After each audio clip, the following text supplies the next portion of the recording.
So I was giving out news over the weekend about Ennis and Brian Norman Jr. situation when I was asked about it. And I kind of broke it down, gave a lot of truth in it, but it wasn't what people wanted to hear at the time, so they kind of breezed past it. But now that the facts are coming out, I'm going to tell you what the facts are right now. We knew that Corinne Chukhadzhian had basically had a situation where he was the mandatory for Ennis in the IBF, but his promoter, P2M, had put a purse bid down because Brian Norman Jr. Was trying to accept the fight with Eddie Hearn, trying to see if the price would be right before the purse bid for Chukhadzhian had started. But for some reason, now we're in a situation now where Ennis has to basically go up for a purse bid, and that purse bid was lost. So right now, Ennis is set to make around, let's just say $1,300, and the other half, the $700,000, would end up going. Not $1,300, but $1.3 million, and $700,000 would go to Chukhadzhian, and he's the mandatory. So technically, from what I'm seeing, these guys are going to be making less money than it would have been for the situation with Brian Norman Jr. I think Ennis would have had a bigger payday in that fight. But in this fight now, it looks like the payday is going to be like a little less than what it was. And not only that, Chukhadzhian's promoters actually won the purse bid when they bid at $2 million, and Eddie Hearn and Matchroom only bid $1,566,666. I don't know what that amount is for. I'm really confused. But I guess it was not a desired fight to bid on, but $2 million. But for some reason, P2M, they really believe in Chukhadzhian. Even though he's a guy who already lost to Ennis, they still put up $2 million. Think about that. He lost to Ennis already. Unanimous decision. And he's still, the dude probably lost 3 rounds. Lucky if he lost 3 rounds. Won 3 rounds. And he still has his promoters believing in him to the point where they bid $2 million for promotional rights. And they won. And I was trying to tell people at the time, at that time, like, that's the price that all these guys at 147 are asking for. So all Brian Norman Jr. did was come in the picture and ask for the cheapest price out of all those other guys. The same offer that Brian Norman Jr. was turned down. Staniotis didn't take it, didn't want it. Barrios didn't want it. So you're not in a situation where it's like, what's going to happen? What are these guys going to do? What's going to be the next situation? And right now, we don't really know. But for him to go on the purse bid right now, this early, and kind of lose it, it's not a good sign. It's really not. It's definitely not a good sign. Just because, they already had targeted Ennis fighting on November 9th on the Zone in the hometown of Philly. And that extra $500,000, whatever that Brian Norman Jr. was asking for, he was the only guy who was actually open to fight. We already had Coley Crawley pull out a fight, so he's not going to be available because his retina and everything else that he had going on. So at this point right now, it's not really an interesting fight between Chukhadzhian for a lot of people, but in Brian Norman Jr. situation, they should have paid the extra money, man. Now the guy might not even fight at 147 now. Now people talking about he going to 54. Over $500,000? So over $500K. And I looked at some stuff recently. Man, I done seen Mikey Garcia get paid like $7 million. I done seen Jesse Vargas get like $3 or $4 million. I seen Jose Ramirez get a whole bag. He got like Eddie Hearn said his own self. He said, I'm surprised at how much Top Rank is paying these guys. So Eddie Hearn said out his own mouth, like, wow, I didn't know Top Rank was paying guys that much.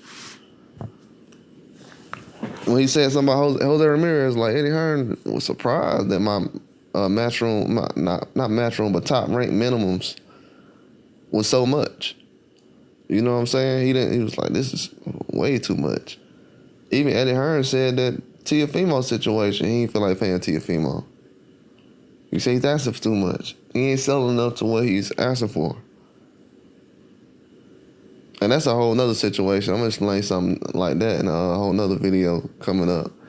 But I know people were saying, well, this guy's ducking, that guy's ducking, and everything else. Bro, I said earlier this year, in February, March, Chukhadzhian Ennis 154.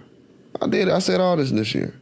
This is old news to me, to be honest with you. I'm just covering it because it's going on right now. But I said earlier this year, man, Chukhadzhian Ennis need to go to 54, man. There's too many guys at 54. Imagine if he would have went to 54 in February, March. He would have already been in the picture for this 154 right now. See, the fans was always 12 months behind, 6 months behind. They asked him for something they should have been asking earlier this year. See, I'm always looking ahead. They always in the moment. And when I was looking ahead, I said, he better go to 54. He better go to 54. Then I seen somebody recently just say, oh, they'll never mention him with Canelo because they had no intention of him ever moving up.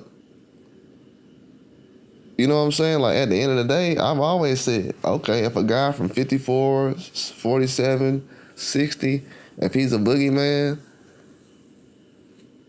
over the years, guys of those weight classes have always faced Canelo. Canelo faced American.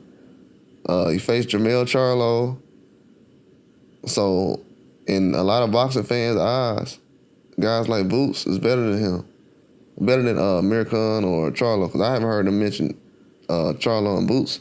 That type of fight, which would be a good fight. That would be a good fight. I'm going to go ahead and say that next, too. That would be an excellent fight. But at the end of the day, they're talking about, oh, yeah, he might move on to 54 because he can't find a fight. He can find a fight. It's just that the price they trying to, that people are asking for, they ain't paying. You know what I'm saying? These guys have waited years to become champion. You got to think about it. Earl Spence been champion how long at 147? Terrence Crawford was champion how long at 147? And these guys that had these belts how long? Just think about it. Earl Spence and Crawford just fought last year. So how long has Barrios had a belt at 47? Stanionis just got a belt this week. So yeah, I know they be like, man, Stanionis, I know you've been waiting 20-something, 30 years to get a belt, but take this little 1.5. Stanionis like, bro, my belt ain't worth 1.5. That ain't it. Like, whatever everybody else saying, he's saying my belt ain't worth 1.5. And I reported that. You know what I'm saying? People wanted me to say, oh, you know, they ducking. I mean, that's for y'all to say. I mean, all these boxers, if you want to say ducking, all these boxers ducking for real. It's only 5 guys who's fighting everybody. Everybody else ducking in court. So if we saying ducking is, and that's just real talk, I've been saying that. But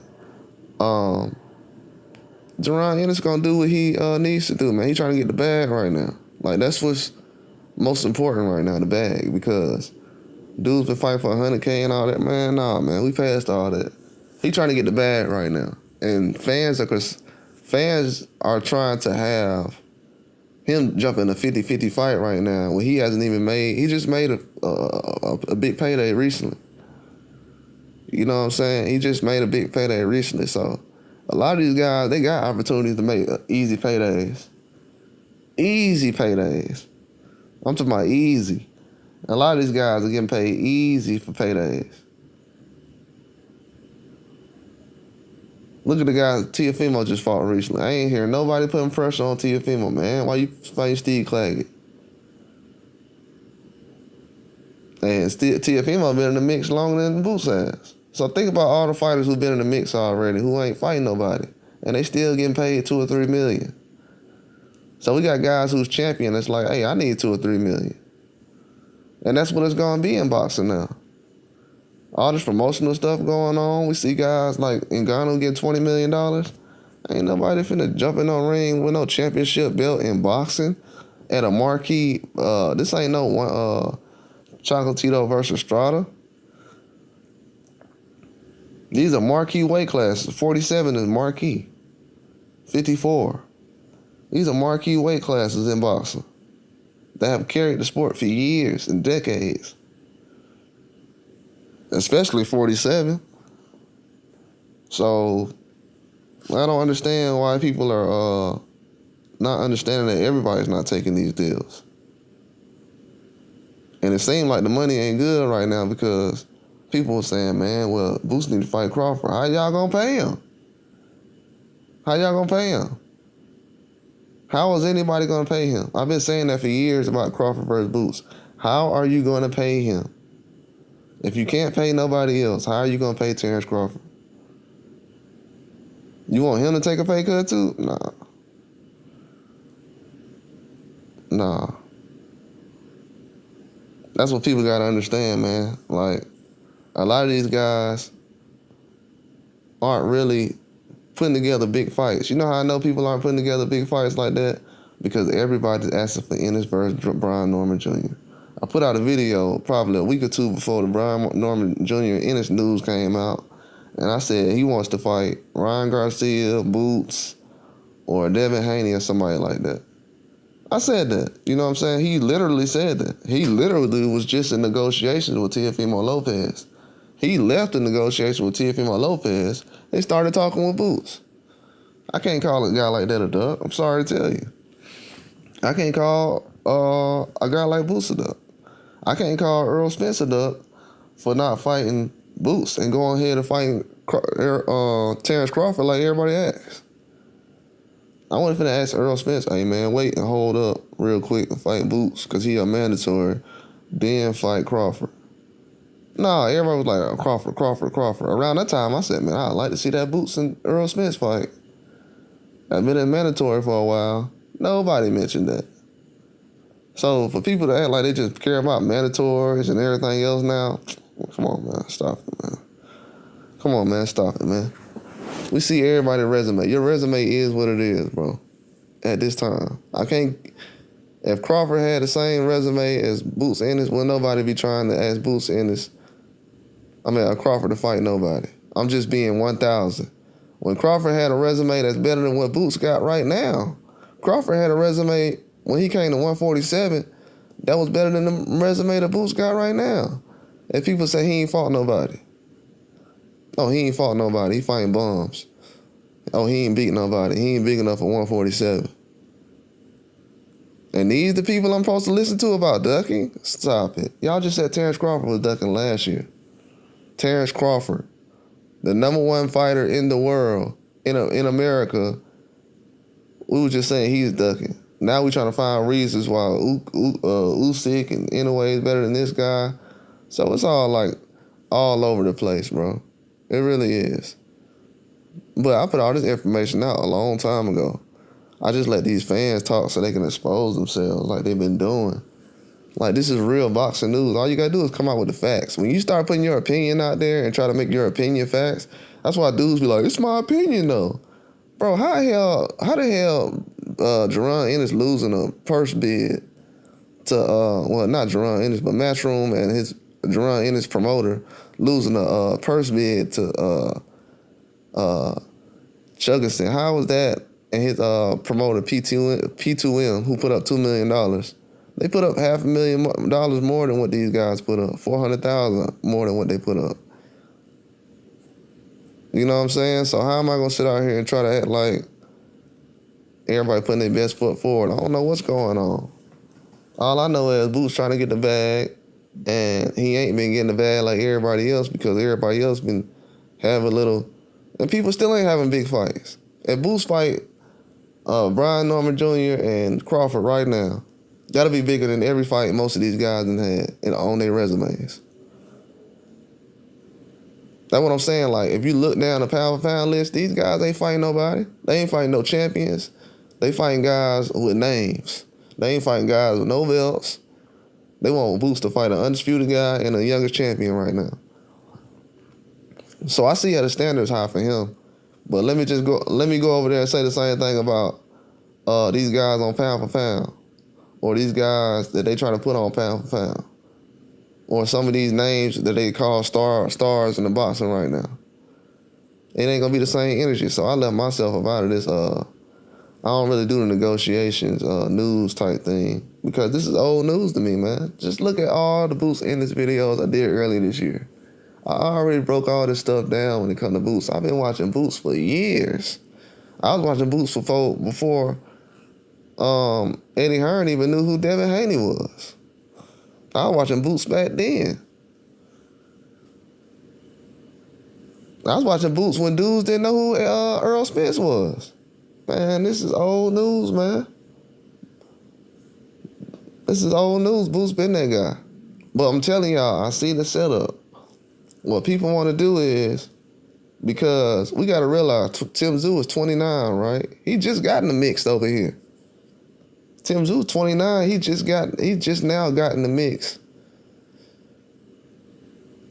I'll say more so last year because he had Tony Harrison, Ocampo, but he didn't get in the mix till he was like 28. So Boots is right on schedule for the same thing that a guy like Tim Tszyu was on, a guy like Matchroom is on. So I'm not in a situation where I'm like, man, Tim Tszyu need to hurry. Boots Ennis need to hurry up and fight somebody. I mean, he is fighting somebody. He is. He just haven't been in the mix like that. I mean, give him the same opportunities y'all gave Jaime Munguia to grow, and then he'll be all right. Jaime Munguia was in a mix. Consistently.